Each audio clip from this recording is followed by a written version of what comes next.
कि होई जाला जिंदगी हम लायक नहीं खे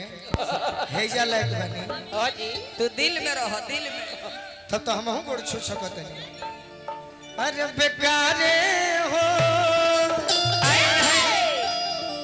दिलवा टूटा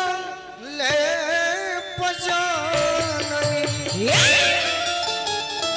बाकी पहला प्रोग्राम है लगन वाला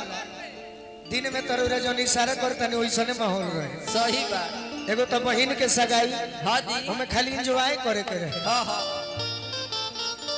भांगड़ा पिया प्रदेश में बाड़े हाँ जी हम मेहरारू घर पर बाड़ी अच्छा बलमुआ के फोन कर तरीके राजा जी का हो अब लगन चढ़ गइल बा हाँ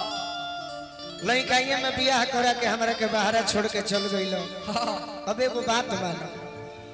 गवना कलो कलो कलो का कहतरी बोलो का कहतरी हो काहे राजा जी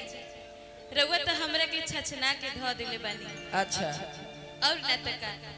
जब रउआ घरे ना रहे के रहे हाँ बोलो तो रउआ हमरे से बियाह काहे कइले। अब बियाह करके हाँ हाँ अपना माई बाबूजी के हमरा के छोड़ के चल गइल बानी। है ना तो बाबूजी ना आते घरे मने बाबूजी के खातिर हम बियाह कइले बानी का रउआ के खाली रुपया पैसा के फेर लागता। हाँ हमार कोनो चिंता नहीं खे रउआ के ही नहीं खे बुझात कि हई जाड़ा पाला के दिन बा अब से रउआ गौना करा के चल जाए हमरा के लेके रउआ संगे हम सेज पर सज के सवर के बैठती रउआ से मीठी मीठी बात करती। अच्छा और रउआ के त खाली रुपया पैसा के फेर लागता। ए राजा जी कहो हमरा रुपया पैसा ना चाहिए का चाहिए हमरा सोना चांदी भी ना चाहिए का ले रउआ हमरा आँखी के सोजा रहे अच्छा हमार कुल सिंगार पूरा बा। ए राजा जी ए राजा जी बोलो धनी ई बताई रउआ कब आएम हमार गौना करावे। जौना महीना में एतवार ना पड़ी वही दिन आई अच्छा ठीक बुझा था कि हमार भइये बड़का ना तार सैया है भैया ना है अच्छा भैया तारों ने पीछे बैठल बड़े ए राजा जी का बरखा जब कृषि सुखानी का बरखा जब कृषि सुखानी अच्छा और रुपये कमा के का होई जब ढल जाए मोर जवानी। कमाई ना तो सुथनी खइबू कहतरी का कहतरी हो कि जवनिया के पुआ होई नवा नवा कलो ये राजा जी। ममता जी रो हम आवाज सुनला हमार तो बुझाता कि 10 बरिस हो गइल बा कि जवनिया के पुआ अरे होई नवा नवा कलो ये राजा जी। अरे कियो सके लगनवा में गवनवा कलो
हमारा विकास भैया के पूरे मित्र मंडली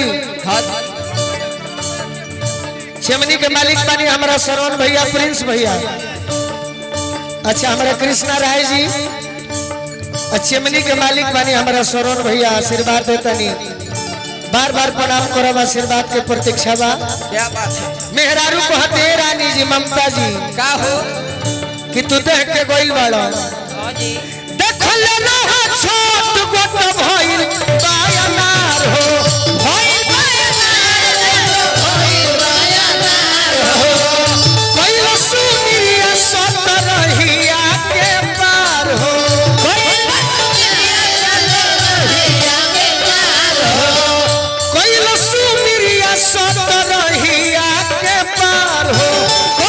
करे के हाय हाय हाय चालू अपन में कारखाना खोलो ये राजा जी चालू अपन में कारखाना खोलो ये राजा जी असोया गहना में गहना खोलो ये राजा जी असोया गहना में गहना खोलो ये राजा जी असोया गहना में गहना खोलो ये राजा जी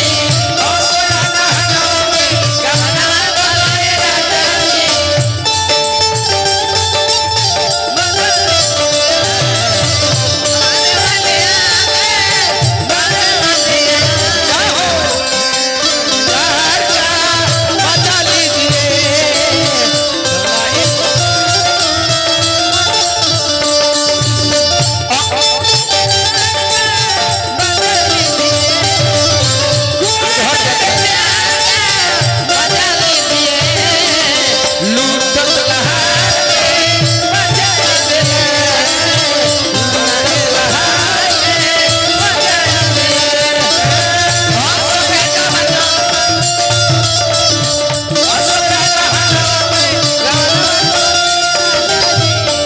और का